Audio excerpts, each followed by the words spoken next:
그 다음 협의의 무권대리. 예를 들어서 갑이 을한테 대리권을 준 바도 없는데 갑의 위임장을 위조해가지고 갑을 대리해가지고 매매계약을 체결을 하였다. 이거는 그냥 협의의 무권대리일 뿐 표현대리가 아니죠. 되셨나요? 한번 생각을 해보면 권한을 넘은 표현대리가 인정이 되려면 대리권이 있어야 됩니다. 대리권 있습니까? 없습니까? 없죠. 대리권 소멸 후에 표현대리가 인정이 되려면 있던 대리권이 없어져야 됩니다. 아예 없죠. 되셨나요? 그렇다고 그래서 얘가 위임장 위조한 거지 갑이 병한테 나 을에게 대리권 줬다라고 표시했습니까? 없습니까? 없다라는. 다시 또 따져보면 본인이 원인 제공한 게 없죠. 원인 제공한 게 없다. 자, 그래서 보십시오. 민법. 그런데 일반적 성립 요건이라고 말씀을 드렸지만 판례 자체는 126조에가 있기 때문에 무슨 말씀인지 아시겠습니까? 공통적인 건데 판례 자체는 126조 권한을 넘은 표현들이 있기 때문에 여기 민법 126조 이렇게 되어 있습니다. 민법 126조 표현들과 성립하기 위해서는 무권대리인에게 법률행위에 관한 기본 대리권이 있어야 하므로 기본 대리권조차 없는 자의 행위에 의해서는 126조 표현대리는 성립하지 않는다. 그리고 여기 숫자 보면 이 제목이 떠오르게 이거는 외워놔야 됩니다. 무슨 말씀 아시겠습니까? 우리 시험 자체에서 그냥 숫자가 나와버린 게 있으니까. 제 말씀 이해됐나요? 그래서 저도 여기다가 그냥 126조라고만 적어놨지 권한을 넘은 표현들이란 말을 안 적어놨습니다. 의도적으로 외우시라고. 어차피 적을 필요 없습니다. 법령집에 다 있고 뒤에 넘어가 보면 제목들 다 적어져 있습니다. 제목들 다 적어져 있다. 세 가지 유형들이 그 체계가 다 있으니까 법령집에도 있고 요약서에도 있고 다 있으니까 다만 그 숫자를 보고 뭐 말하는 거구나 이걸 알 수가 있어야 된다. 네, 여기는 숫자 알아두셔야 됩니다. 시험 자체에서 이렇게 출제를 해버렸기 때문에. 그 다음 밑에 보시면 제가 자주 강조했던 거 표현 대리도 일단은 대리의 일종입니다. 근데 아예 대리 자체가 아닌 경우들이 있죠. 되셨나요? 그래서 1번 민법 126조 표현 대리는 대리인이 본인을 위한다는 의사를 명시 혹은 묵시적으로 표시하거나 대리 의사를 가지고 권한 외의 행위를 하는 경우에 성립한다. 그래서 표현 대리에도 원칙적으로 현명주의가 적용이 된다. 그래서 대리가 되려면 을이 가가지고 갑하고 사귈래? 라는 구조가 나와야 되는데 을이 가가지고 현명을 안 하고 나하고 사귈래? 라고 하면 그건 대리행위다 아니다? 아니다 라는 거. 그래서 2번 무권리자의 처분행위 사례에서는 이거 이야기하는 거죠. 처분권 없는 자가 직접 당사자가 되어 계약을 체결하므로 대리사 자체가 없다. 을이 가서 나하고 사귀를 했으므로 대리다 아니다? 아니다. 따라서 표현대리 이론을 적용시킬 여지가 없다라는 거. 그 다음 자 밑에 지문 보시면 유권대리의 주장 가운데 무권대리에 속하는 여기는 이렇게 가로치시고 여러분 무권대리에 속하는 시험 지문에는 거기 안 나오니까 표현대리의 주장이 포함되어 있다고 볼 수 있다 없다? 없다라는 거. 이거는 또 어떻게 한번 생각을 해주시면 되냐면 일단 우리 민사소송법의 대원칙은 주장한 것만 판단해 주는 겁니다. 주장하지도 않은 것까지 알아서 판단을 하게 되면 대법관들 일들이 너무 많아집니다. 됐습니까? 그러니까 결국에는 포함된 걸로 해버리면 여기까지 다 판단해 줘야 된다니까요. 포함된다 안 된다? 안 된다라는 거. 따라서 따로 표현들에 관한 주장이 없는 한 법원은 나아가 표현들의 성립 여부를 심리 판단할 필요가 없다. 이렇게 잘라야 됩니다. 이렇게 잘라야 됩니다. 근데 그렇지 않아 버리면 일이 너무 많아진다. 다 괄호서 합니다. 표현은 좀 그렇지만 네, 그렇게 봐주시면 됩니다. 이것도 단골 지문이고. 작은 동그라미 2번에 일반적 효과와 연관 문제들 나와 있고요. 아래 과실상계 X, 책임 감경 X 이것도 시험 자체에 아주 많이 나오는 그러한 지문입니다. 요거를 바탕으로 해가지고 작년 시험에서도 출제가 되었습니다. 자, 그래서 이거는 거기 잠깐만요. 법령집 40페이지 가보시면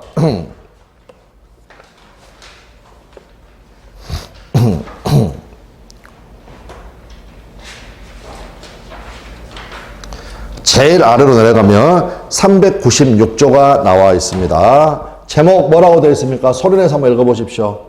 과실상계. 채무 불이행에 관하여 채권자에게 과실이 있는 때에는 누구한테 과실이 있다고요? 채권자한테 과실이 있는 때에는 법원은 이 단어가 제일 중요합니다. 무슨 책임이요? 손해배상의 책임 및 손해배상액을 정할 때 이를 참작하여야 한다라는 거 이렇게 봐두시면 되겠습니다. 자, 그러면 일단 채권자한테 과실이 있을 때 참작한다. 이거는 그리고 여러분 참고로 여기는 지금 채무불이행과 관련돼서죠. 근데 이 조문은 불법행위 손해배상도 그대로 적용이 됩니다. 자, 무슨 말이냐면 여기 자동차 추돌. 그래서 예를 들어 수리비가 100만 원 나왔다. 나는 아무 잘못 없는데 뒤에서 와서 부딪혔다라는 겁니다. 그런데 경우에 따라서는 100만 원을 다 못 받는 경우들이 있죠. 그러면 지금 여기가 보시면 이 사람이 피해자고 이 사람이 지금 가해자입니다. 그런데 어떤 경우에 100만 원 다 못 받나요? 이쪽도 잘못이 있었을 때. 이쪽도 잘못이 있었을 때. 그러니까 아까 보시면 채무자가 채무 불이행을 하긴 했는데 채권자 쪽에도 잘못이 있었을 때. 그 금액을 정할 때 참작을 해가지고 그래서 그런 게 있죠, 여러분. 뭐 과실 2대8. 얘가 100% 잘못한 게 아니라 80%만 잘못했고 너한테도 20% 잘못은 있다. 그래서 요거를 참작을 해가지고 100만 원 받는 게 아니라 80만 원만 받게 되는 거. 이걸 뭐라고 한다고요? 과실상계.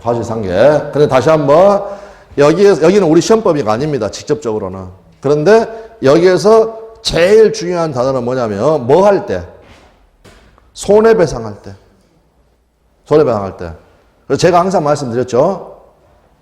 요걸 염두에 두고 한 겁니다. 표현들에서는 돈 물어주는 겁니까? 이행하는 겁니까?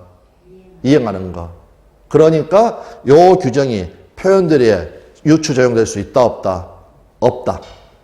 그 결론이 나오는 겁니다. 그게 판례가 이야기하는 겁니다. 판례가 이야기하는 거.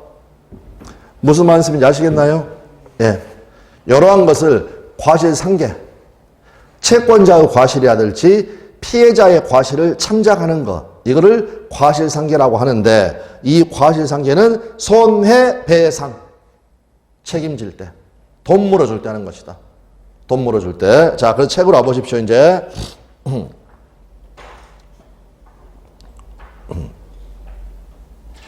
그 제목부터 보시면 과실상계 옵니까 X입니까?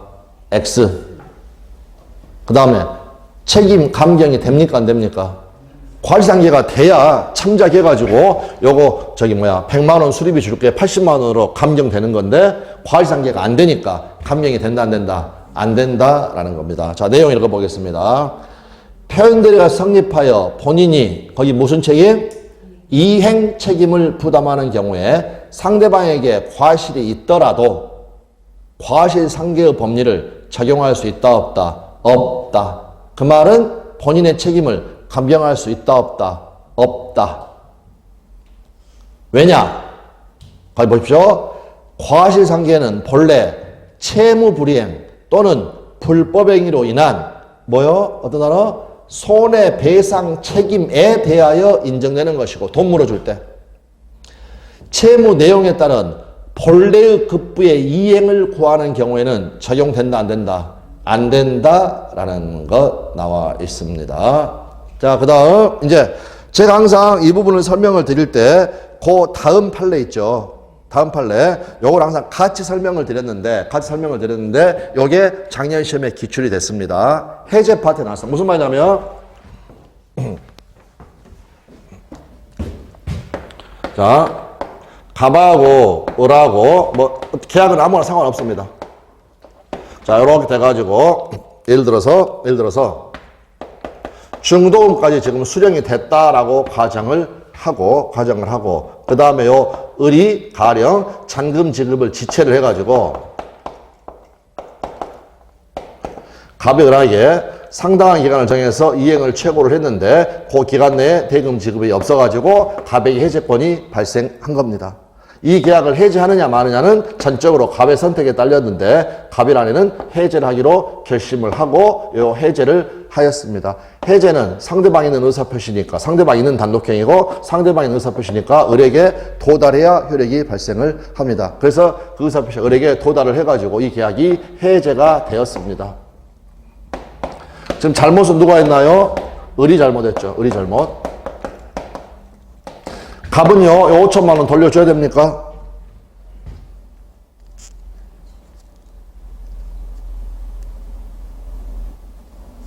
당연히 돌려줘야죠. 그걸 뭐라고 하나요? 원상회복 의무. 이 계약을 해제를 해버리면 소급해가지고 이 계약의 효력이 없어져 버립니다. 미이행 채무는 소멸하게 되겠지만 이미 이행된 채무는 원상회복을 위하여 부당이득으로 반환이 되어야 합니다. 그래서 요 5천만 원 돌려줘야 됩니다. 그런데 잘못은 누가 했나요? 을. 그러면 요 을의 과실을 참작을 해가지고 이거를 사천으로 깎을 수 있을까? 안 된다는 겁니다. 왜냐? 이거는 원상회복 의무의 이행으로 갑이 돌려주는 것이지 갑이 지금 손해배상하는 게 아니죠. 손해배상이 아닙니다. 이건. 받은 걸 그냥 돌려주는 겁니다.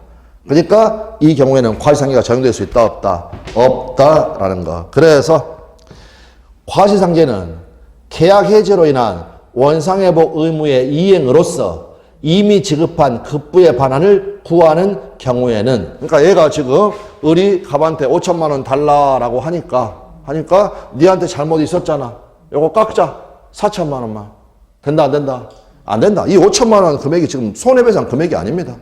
그래서 그때는 적용된다 안 된다? 안 된다라는 거. 그런데 그래서 항상 수업 시간에 여기까지 같이 해가지고 강조를 했는데 이제 작년 시험에 처음 출제가 됐고 요거는 반복 출제될 만한 그러한 핵심 판례입니다. 그러니까 여기를 막 억지로 외우려고 할 것은 없고 아까 396조 한번 딱 읽어보고 그 의미가 그게 직접적으로 시험 범위가 아니니까 너무 깊게 들어갈 필요는 없는데 되셨나요? 네. 그래서 그 내용을 봐두시면 되겠습니다. 자, 그럼 이거 한번 봐보겠습니다.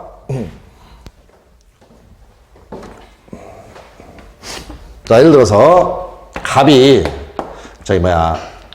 말 키우는 사람 말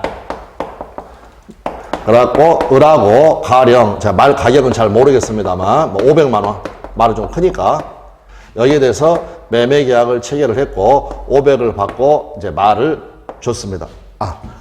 다시 여기 을이라는 사람이 이제 말 농장하는 사람 그랬고 말이 필요해가지고 말을 한 마리를 샀습니다.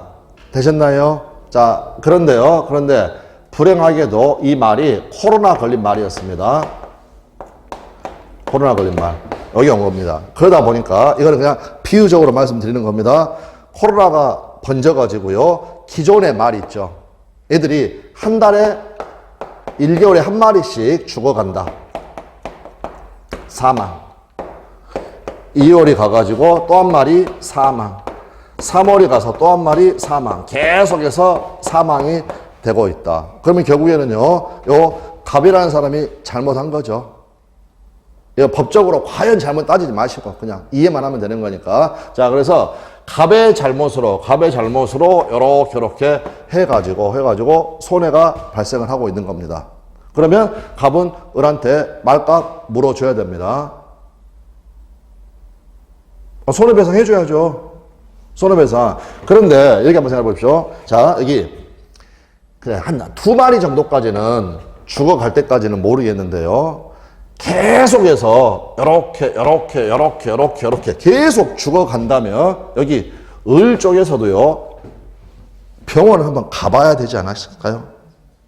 근데도 병원도 안 갔다는 겁니다. 그러면 손해배상 해줄 때 좀 깎을 수 있을까요? 네. 이거는 그러면 과시상계가 유추해용될 수 있다? 있다. 왜 있습니까? 여기는 지금 뭐 하는 거니까? 이행하는 게 아니라 손해배상하는 거니까. 그게 방금 말씀드린 게 우리 시험에 2번 정답으로 출제가 됐습니다. 그래서 지금 방금 제가 말씀드린 이 예가 과연 맞는지 너무 따지시면 안 됩니다. 판례 사안도 아니고 그냥 이렇게 상황을 생각을 하고 이해를 하자 이렇게 되어 있는 그 취지가 되겠습니다. 그래서 173페이지에 보시면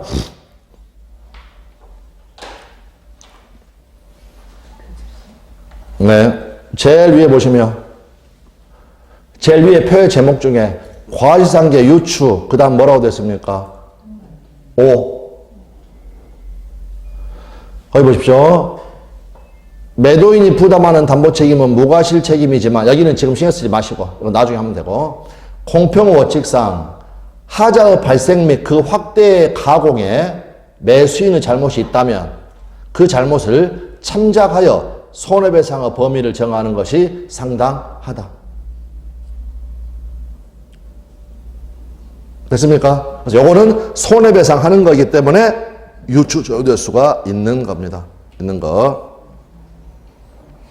그럼 결국에는 여러분은 나중에는 이렇게 생각하시면 됩니다. 과실상계는 우리 시험 범위가 아니니까 너무 깊게 들어갈 필요는 없고 그 396조 조문을 통해 가지고 그 의미 정도를 파악을 한 다음에 핵심은 손해배상 책임이라는 걸 봐두시면 되겠고 이렇게 과실상계가 된다 안 된다? 된다. 되는 것은 방금 우리가 읽었던 게 매도인의 담보 책임에서 뭐 할 때?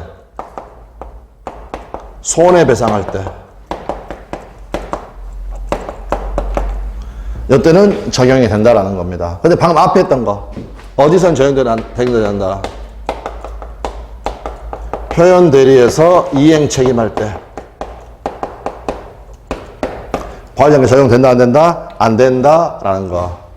다음 해제로 인해서 원상 회복 의무를 뭐 할 때? 이행으로 지급받은 거 반환할 때 여기에는 과실상계가 적용이 된다 안 된다? 안 된다라는 거 그렇게 봐두시면 됩니다. 그러니까 결국엔 스코어는 2대 1입니다. 요거 2개, 요거 1개 이렇게 한꺼번에 묶어가지고 3개를 한꺼번에 하는 것 이게 효율적인 공부다. 효율 정보다. 네, 그 정도 말씀을 드리겠습니다. 자, 됐고요. 다음 35페이지에 보시면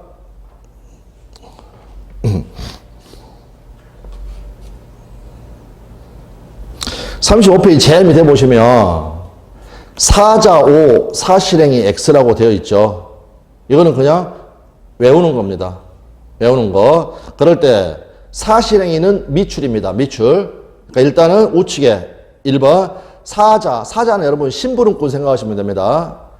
사자에게 외견상 어떤 권한이 있다는 표시 내지 행동이 있어가지고 상대방이 이를 신뢰할 만한 정당한 사유가 있으면 표현들의 법리에 의하여 본인이 책임을 질 수 있다. 그럼 결국 표현들이는 사자의 행위에 적용된다 안 된다?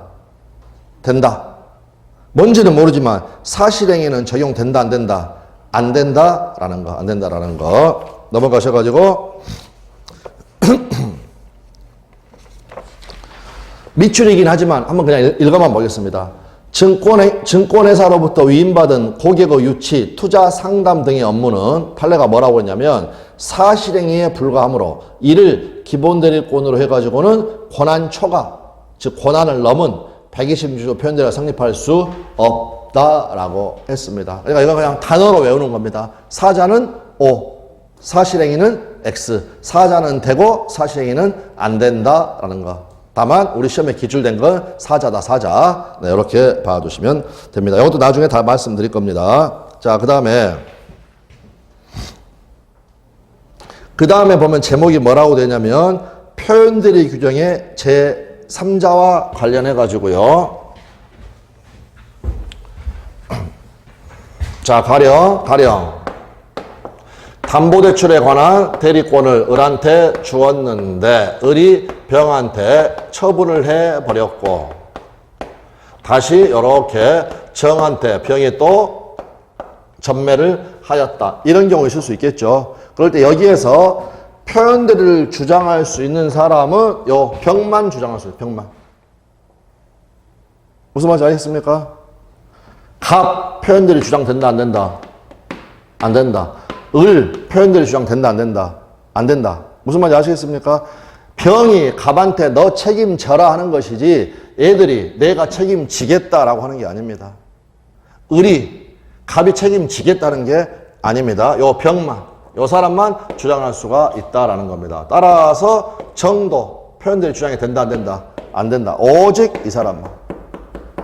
직접 상대방만이라고 판례가 이야기를 하였습니다. 자, 그래서 거기 보시면 표현들에 관한 민법 126조 규정에서 제3자라 하면 당의 표현들의 행위의 직접 상대방이 된 자만을 지칭을 한다. 우리 그림상 병만. 그러니까 가로에 보시면 전득자, 정, 직접 전득자, 이것도 정. 전득자도 한번 나왔고 직접 전득자도 한번 나왔고 별거 아닙니다. 그냥 병만 주장하는 겁니다. 표현들이는 네, 그렇게 봐두시면 되겠습니다. 그 다음 밑에 중복 적용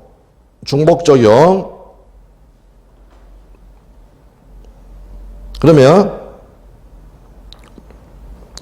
일단 거기를 잘 봐보십시오. 거기 제가 적어놓은 게 뭐라고 했냐면 125조와 126조의 중복 적용에 관해서는 판례가 없습니다. 그러니까 이거는 신경 쓸 필요가 없습니다. 결국에는 판례는 어디에 있느냐? 129조와 126조의 중복 적용에만 있습니다. 중복 적용에만 있습니다. 별거 아닙니다. 지워져 버렸네. 회사에, 자, 다시. 해고에 앙심을 품은 고뇌 담당 인사가 회사야 연 먹어라 라고 한 거. 이게 바로 129조 대리권 소멸유예 표현들입니다. 되셨나요? 그런데 그 친구가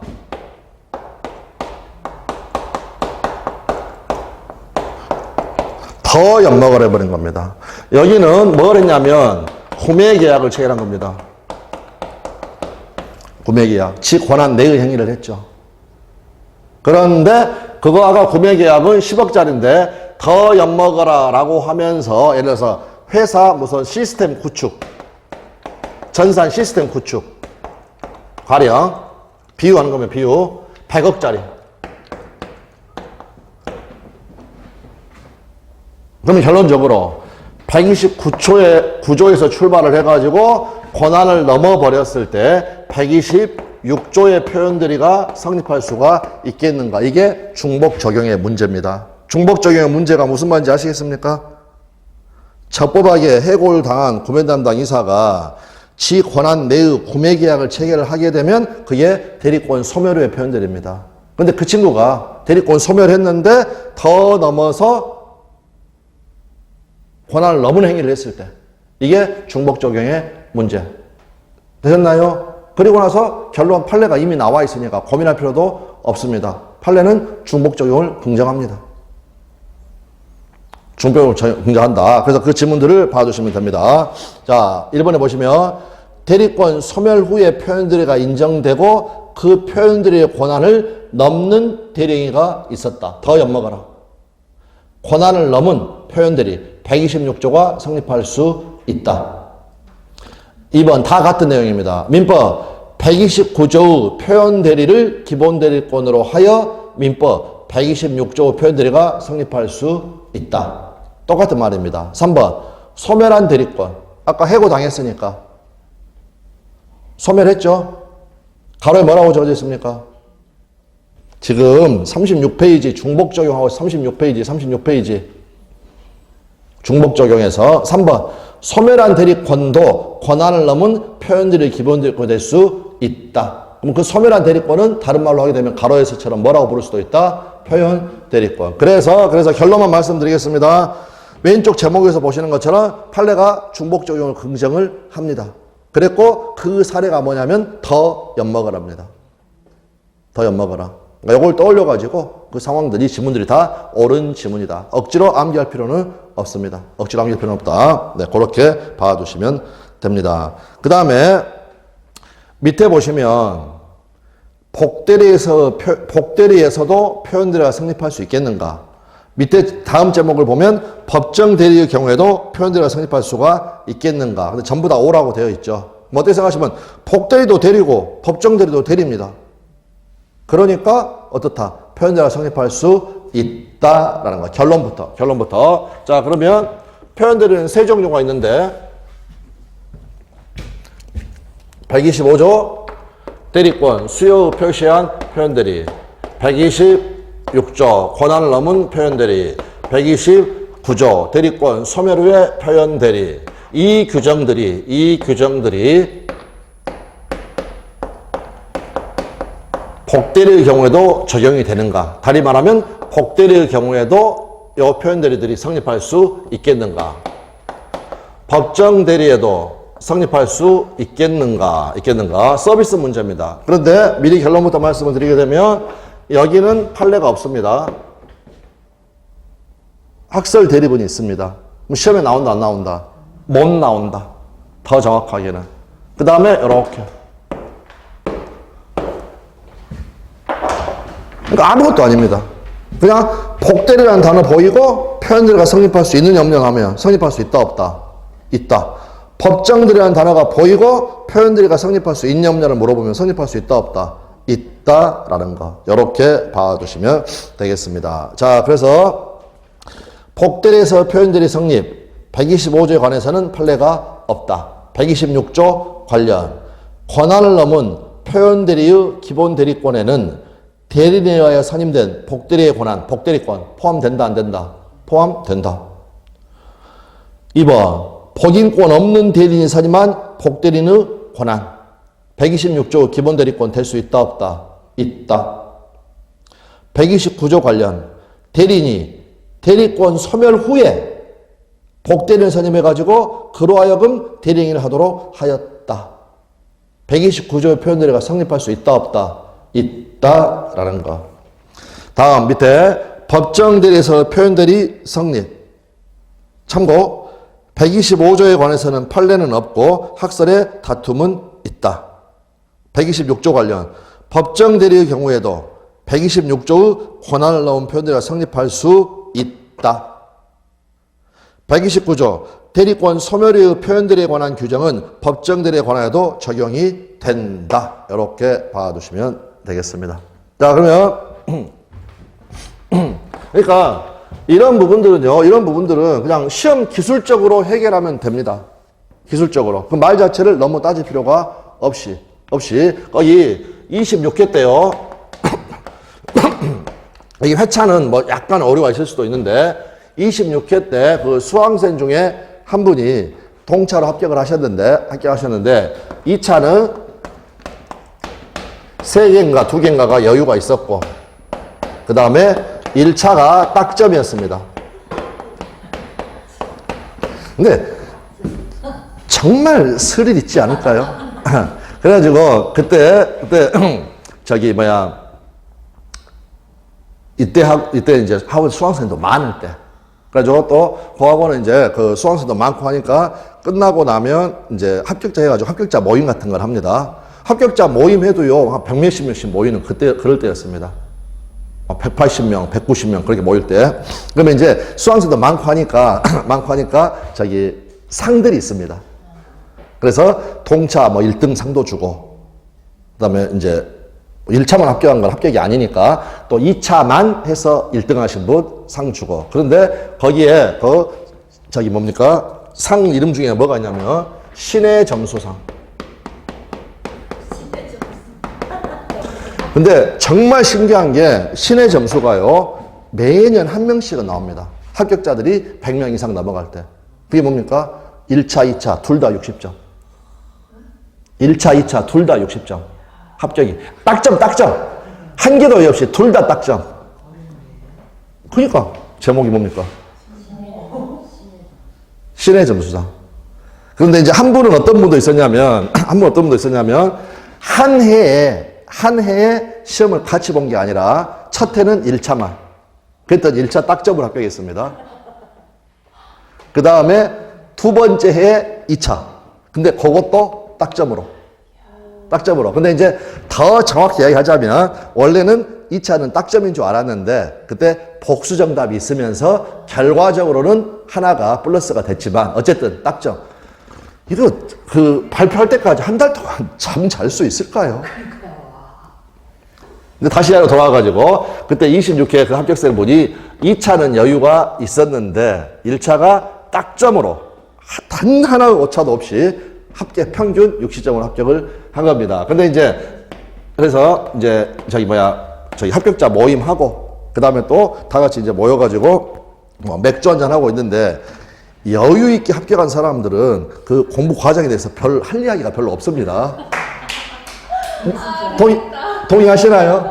예. 그런데 여기는 신의 점수는 아니지만 어찌됐건 요게 2차가 여유 있었고 요게 딱점이니까 이런 분들은 그런 모임에서 할 이야기들이 정말 많습니다. 그리고 거의 그 내용들은 여러분들 그거 읽어보셨는지 모르겠지만 만화나 무협지 수준으로 그냥 끝내주는 스토리들이 쫙 나온다는 겁니다. 그런데 이제 요분이 그때 뭐를 말씀하셨었냐면 그 민법의 26회 문제에서 복대리와 표현대리 여기에 다음 중 옳은 것을 골라라고 해가지고 정답 지문이었습니다. 정답 지문. 그러다 보니까 이제 그분이 그냥 다른 거 안 보고 복대리 나왔네. 복대리 나온 표현들이 다 성립할 수 있지. 그래가지고 다른 지문들은 조금 어려운 지문들이 끼어 있었습니다. 그래서 아무튼 그걸 맞춘 겁니다. 그래가지고 이제 그냥 마치 막 그 전쟁에서 승리한 사람처럼 그래가지고 그분이 항상 여기 복스러운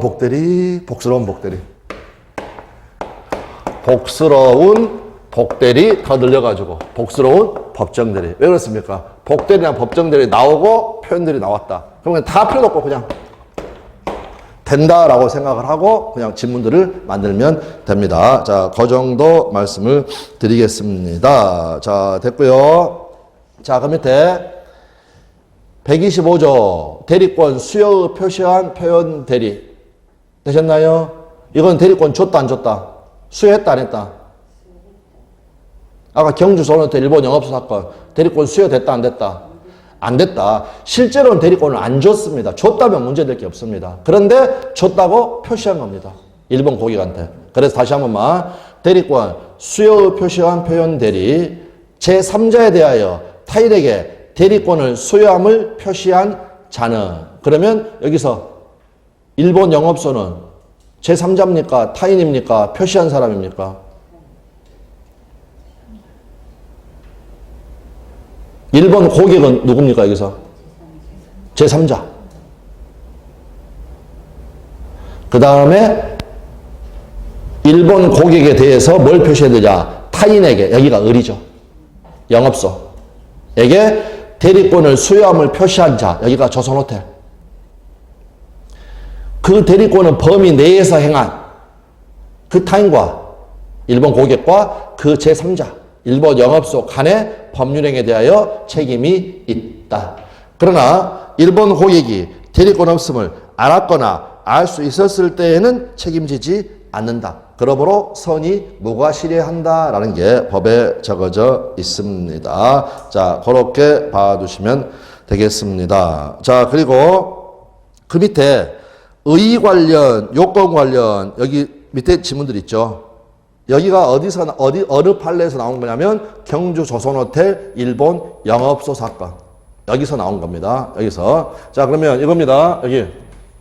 저기 125조 표현들과 성립하려면 아까 갑하고 을 간에 유효한 법률 관계가 있어야 한다. 뭡니까? 있습니까? 거의 결국에는 외환당국 허가가 안 떨어졌죠. 유효한 위임 계약이 있었나요? 없었나요? 없었죠. 없었어도 책임을 진 거죠. 예, 그래서 거기 지금 봐보십시오. 먼저 가로부터, 틀린 것부터 본인과 표현 대리인 사이에 유효한 기본적 법률 관계가 있어야 한다 하면 이거는 틀린 지문입니다. 그러면 판례 표현을 보게 되면 본인과 대리행위를 한 자 사이에 기본적인 법률관계의 성질이나 그 효력의 유무와는 직접적인 관계가 있다 없다? 없다라고 판례가 이야기를 하였습니다. 자, 그래서 이제 판례 사안 자체는 경주 조선호텔 일본 영업소 사건인데 요 지문을 좀 이해하기 위해서 판례 사안 아니지만 이렇게 한번 생각해 보십시오. 자, 갑이 회사입니다. 회사. 그 다음에 아버지가 대표이사입니다.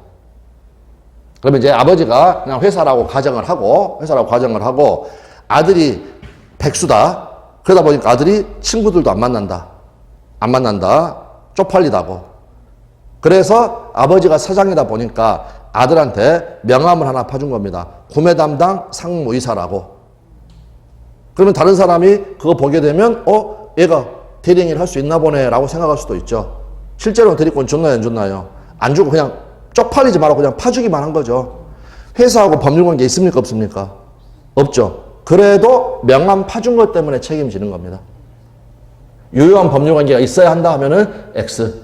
유효한 법률관계 없죠. 회사하고 아들하고. 명함 파준 것 때문에.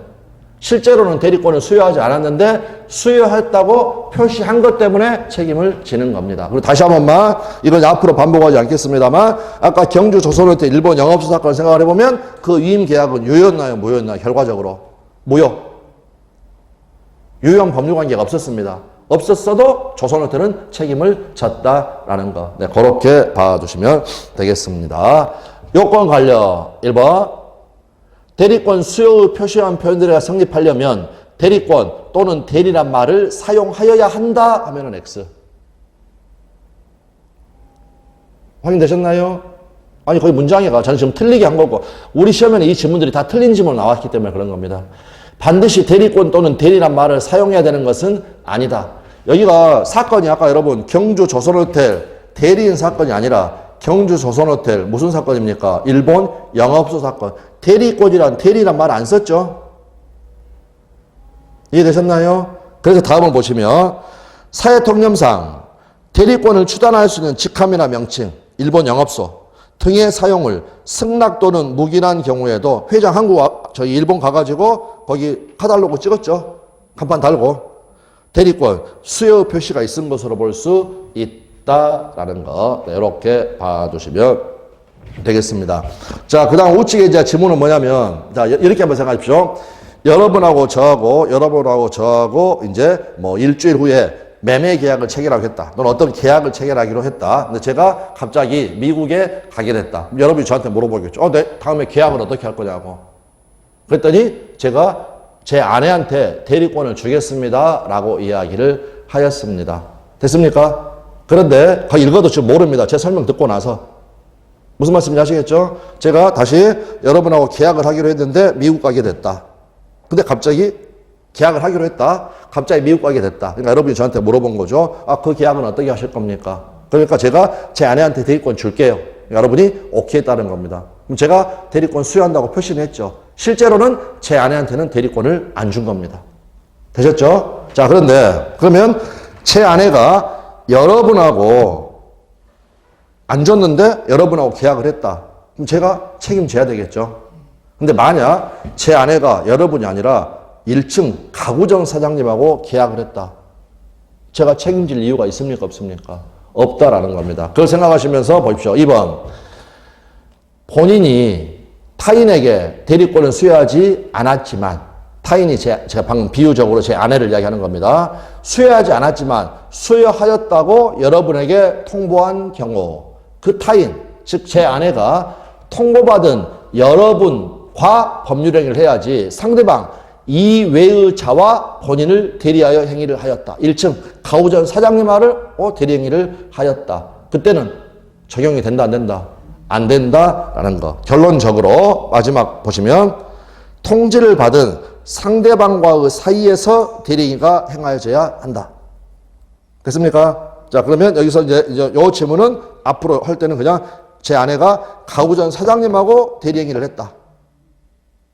그러면 125조 대리권 수요 표시한 표현들이 성립한다 안 한다? 성립하지 않는다. 네, 이렇게 해서 봐주시면 되겠습니다. 다음 방가로 3번에 권한을 넘은 표현들이 121 116조 권한을 넘은 표현 대리 조문을 읽었습니다. 대리인이 권한 내의 법률행위를 해야 되는데 권한 외의 법률행위를 하였다. 여기까지만 자르면 이거는 무권 대리니까 무효. 그런데 제3자가 요 제3자가 누구만 의미한다? 아까 그림상 병만 병. 가을 병정의 병. 무슨 말씀 아시겠나요? 아까 저기 왼쪽 봐보십시오. 왼쪽에 두 번째 줄. 표현대리에 관한 민법 126조 규정에서 제3자라고 적어져 있는 사람은 당해 표현대리의 직접 상대방이 된 자만을 말한다. 그림상 병만. 그래서 왜 이야기가 있었느냐? 여기가 제3자라고 적어져 있으니까. 그래서 제3자가 즉 병이 그 권한이 있다고 믿을 만한 정당한 이유가 있는 때에는 본인은 그 행위에 대하여 책임이 있다라는 거 이렇게 봐두시면 되겠습니다. 자, 그 정도 봐두시면 되겠고, 그 다음 이거는 여러분 이제 시험에서는 물어보지는 않는데 이해를 해두시면 시험 문제 풀 때는 도움이 많이 됩니다. 일단 권한을 넘은 표현들이 성립하려면 기본 대리권이라는 게 있어야 되겠죠. 되셨나요? 그 다음 그 권한을 또 뭐 해야 됩니까? 권한을 넘어야 됩니다. 넘어야 된다. 그러면 도대체 어떠한 대리권들이 126조의 기본 대리권이 될 것인가? 그거를 기본 대리권의 적격성 이렇게 이야기를 합니다. 그 다음 권한을 넘었냐 안 넘었냐 이것도 따져봐야 되겠죠. 그런데 이거를 너무 하나씩 다 따지다 보면은요 대법관들 머리가 깨집니다. 그러니까 폭넓게 인정을 해버립니다. 무슨 말씀인지 아시겠습니까? 그런 게 문제가 됐을 때.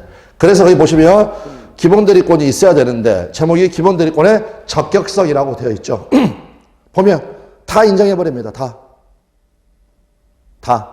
그래서 읽어보시면 아까 복스러운 복대리, 법정대리도 다 설립한다고 그랬죠. 그러니까 복대리권도 기본대리권이 되고 법정대리권도 기본대리권이 되고 그 다음에 옛날 시험이긴 하지만 부부간에 인정되는 일상가사 대리권도 법정대리권이니까 기본대리권이 될 수가 있고 그 다음이 중요하죠. 소멸한 대리권, 표현대리권도 기본대리권 될 수가 있고 아까 소멸한 대리권, 표현대리권 이걸 뭐라고 했나요? 어디서 나온 건가요? 아까 더 엿먹으라 해서 나왔죠. 더 엿먹으라 할 때 나온 표현. 그 다음에 등기 신청권, 즉 공법상의 대리권 이것도 기본대리권이 되고 그 다음에 아까 사자는 되고 사시행위는 안 된다고 그랬죠. 그러니까 사자도 되고 다 된다. 다. 뭐만 안 된다? 사실행위에 관한 권한. 되셨나요? 그러니까 이거를 일단 이걸 읽으려고 할 때 이걸 외워야 되겠다 하면 이건 잘못된 겁니다.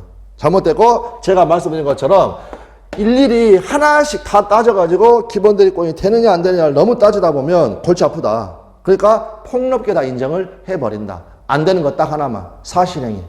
그럴 때 그 두 개 비교할 때 사자하고 사자는 되고 사실행위는 안 된다. 이런 식으로 가시라는 겁니다.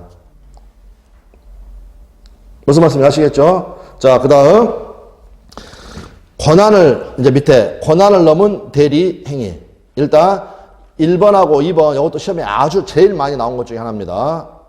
기본 대리권이 등기 신청 행위다. 아까 등기 신청권도 기본 대리권 될 수 있다고 그랬죠. 위에서.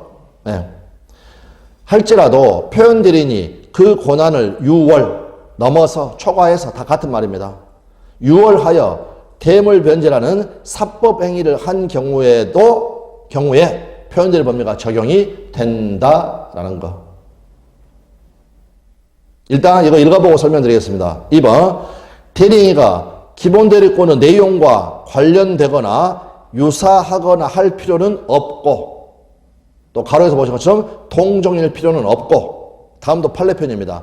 그 사이에 아무런 관계가 없는 경우에도 126조가 적용될 수 있다라는 거. 자, 그러면 2번부터 먼저 말씀드리겠습니다. 지금 1번을 보면 어떤 내용이 나와 있냐면 등기 신청권이라는 공법상의 대리권을 가지고 대물 변제는 크게 신경 쓰지 마시고 사법상의 법률행위를 한 겁니다. 그러면 두 개는 같은 종류가 아니죠. 하나는 공법, 하나는 사법. 표현들이 인정된다, 안 된다? 방금 읽었잖아요. 된다. 된다. 자, 그러면 결국 무슨 말이냐면, 자, 보십시오. 이것도 제 말씀 잘 들으십시오. 갑이 을에게, 뭐, 예를 들어서, 제한 물건을 설정하라고 대리권을 줬다. 그런데 을이 병한테 양도를 해버렸다. 그러면 이거를 굳이 그림으로 따지자면 갑은 을한테 어떤 대리권을 줬냐면 병한테요. 여기 반쪽만 주라고 지금 대리권을 준 겁니다. 반쪽만. 그런데 을이 병한테 전부를 줘버린 겁니다. 그러면 반쪽만 주라고 했는데 전부를 줘버렸다. 요 그림이 나오면 권한 넘었다. 인정되시겠습니까? 인정할 수 있죠. 그런데 공법상의 대리권을 가지고 사법상의 법률행위를 했다. 그럼 이거는 아무런 관련이 없습니다. 권한을 넘었냐 안 넘었냐 솔직히 말하면 그 판단하기 어렵습니다. 그런데 그런 걸 따지면 어떻다? 머리가 아프다. 머리가 아프니 그냥 다 인정해버리는 겁니다. 다 인정해버린다.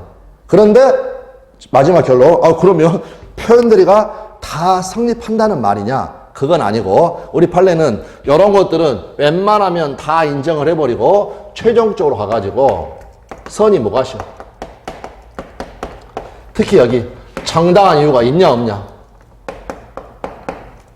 요걸 가지고 판가름을 하는 겁니다. 최종적으로 표현들이 성립하느냐 성립하지 않느냐. 그래서 방금 제가 말씀드린 요거는 직접적으로 시험에 나오지는 않지만 요 베이스를 기초를 깔고 있으면 애들이 훨씬 쉬워집니다.